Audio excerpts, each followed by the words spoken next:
Over the past 2.5 years, I have built a handsomely large amount of Thomas models, and I pretty much like to go over all of them in this timeline sort of video here. So, without further ado, here's the evolution of my Thomas models.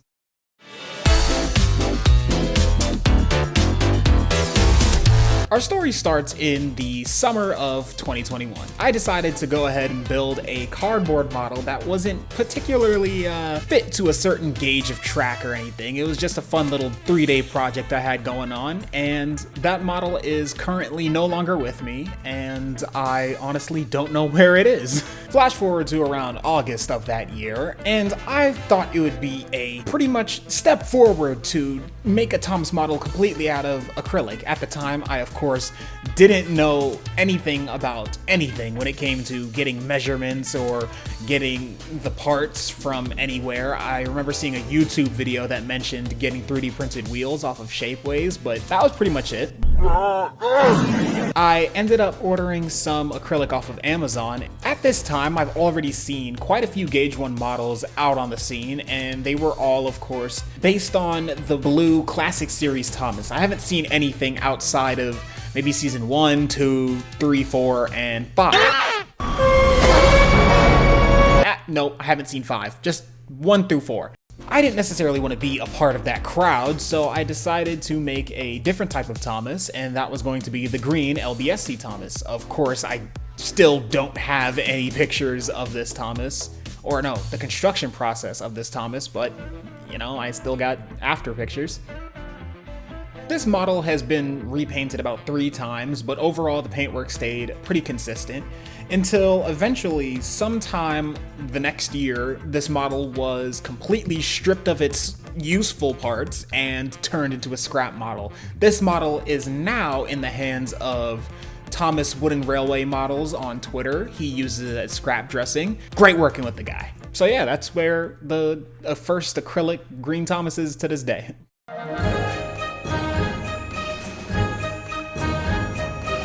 Even though I was greatly satisfied with that model, I thought, you know, I just might as well bite the bullet. I saved up a little cash from whatever I was doing at the time and decided to buy myself a 3D printer. I've noticed a lot of people were 3D printing their models, and I didn't want to use styrene sheets to hand cut them. It was just too complicated. I wasn't about to do all that.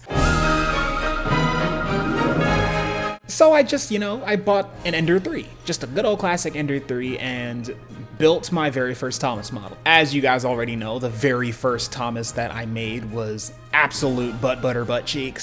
I ended up reprinting a brand new one. This model was significantly smaller than the first one, and I believe it is a little bit more accurate than the old one. Once I referenced some other pictures and eyeballed it and checked the smokebox diameter to make sure it was A-okay at the time, I then began to work on that one. I worked on that model for the rest of the year, finished painting it, I got the chassis rolling, I managed to figure out an RC chassis, which is still crazy to me to this day. Yeah, he was done around January of 2022.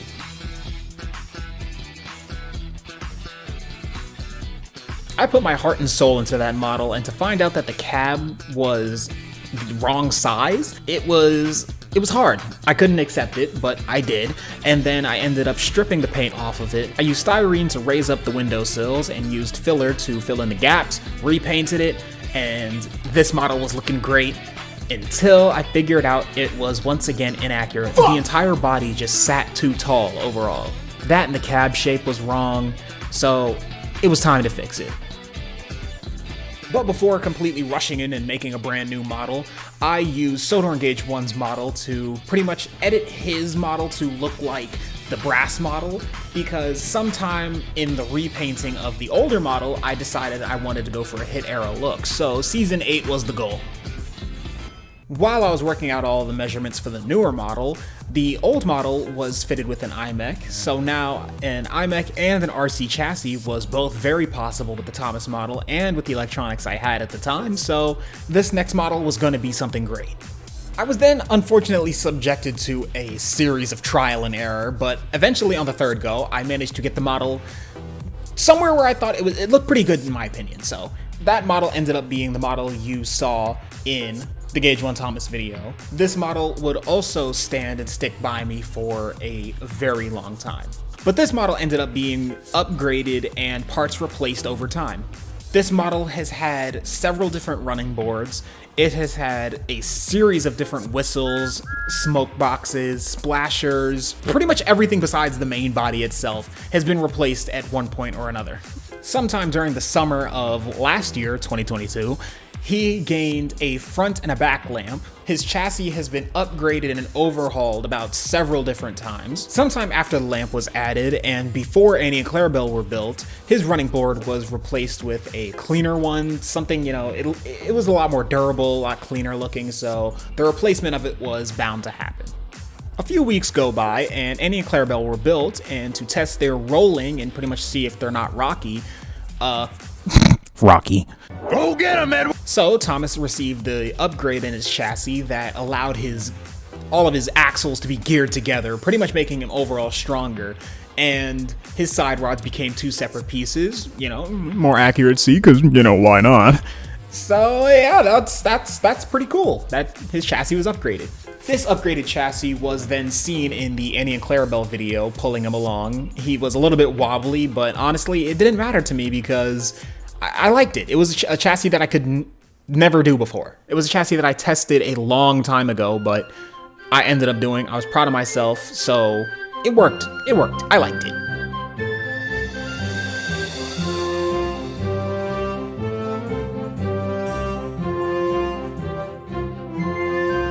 But you know what sucks? Shortly after that Thomas chassis was built, Annie and Clarabelle video was filmed, and everything was good to go, I had BR80, not BR80, what the hell, what type of BR8, hold on. Here it is. Oh yeah, BR55 was gracious enough to donate its delicious wheels to my cause, and were used on my Thomas model. Of course, for it being real wheels, I had to make an entirely new chassis. After he received his BR55 wheels, some aluminum metal side rods were ordered from this website, Panaco? However the hell you want to pronounce it. I ordered some aluminum side rods off of them since this chassis would not physically be able to be geared together. And this Thomas chassis was overall a very big upgrade in my opinion, because in the beginning of this modeling journey, I never ever would have thought I would have ever gotten my hands on a set of metal BR55 wheels. And to have them, even if I do end up getting CNC wheels, I will never ever sell these wheels. Like, I will never get rid of them. They will always be with me because these are some of the most, these are my prized possessions. I can't get rid of these. Are you kidding me? Quite some time has passed since the last time Thomas has really gotten any physical modifications.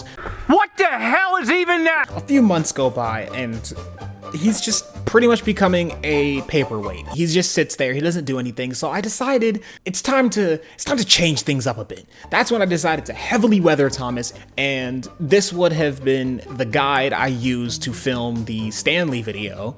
And as most of you know, after I took a few pictures of Thomas, Annie, and Clarabelle in very dirty disrepair, I decided to make Thomas yet again another running board, and this running board was bent. It was dented. It was broken. It was supposed to resemble something like a mixture of that one episode where Thomas crashes through a wall. I don't remember the name of it. Don't sue me. And a mixture of Sodor's Legend of the Lost Treasure. Those that I took inspiration from it. Looked pretty cool in my opinion, so that's what I was going for.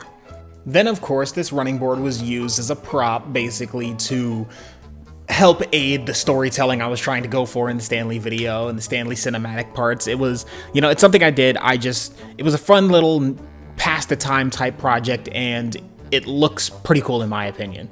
So I ended up selling it to, yet again, Thomas Wooden Railway Models on Twitter. He now uses it as scrap dressing, and same story goes. After Dirty Thomas was done being dirty in the, Done being dirty in the Stanley video, he was quickly repainted and given a satin coat. That's how he sat for about 3 months. Nothing on him really changed besides his face. It's like, his faces were my main priority. That, and I had other models in the working. But, yeah, so that's how he remained. Until he didn't. During the making of Tom's O-Gauge Thomas, I decided that it was time for Thomas to go through yet again his, I don't know, third, fourth, fifth, another overhaul. He's going through another overhaul, but this overhaul was something different. I have plans in the making, but this Thomas was going to be slowly affected by those plans. So this Thomas's overhaul was something very specific. The last time the Perspex model was ever seen in the model series was season 11, and at this time I've already dedicated to most of my models to look like the season 11 aesthetic.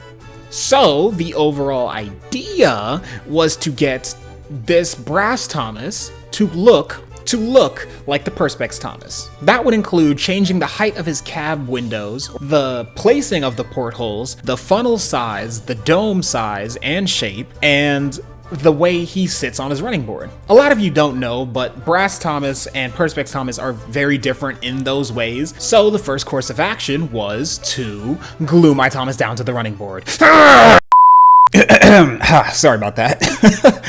Yeah, so basically I cut off the front of the cab wall, I cut off his dome and his funnel and replaced it with more Season 11 Perspex accurate parts. The dome, of course, was replaced with a much rounder dome. The funnel on the Perspex model is actually thicker than what it used to be because it was replaced with a brass funnel sometime during Magic Railroad. So I catted up a new brass funnel, well, brass imitation funnel, slapped it on the body, yeah. Afterwards, I completely had everything glued down and in place. I puttied up the entire thing, sanded it smooth, and gave it a quick coat of primer. After the gray primer was down to make sure that everything looks good on it, I gave it a coat of pink primer, you know, to spruce up the paintwork. Repainted the entire body, lined it up, and the model was looking pretty good. And so, after the paintwork was done, Thomas now much more closely resembled his Season 11 Perspex plastic body shell model thing, rather than the brass Thomas that this model used to look like.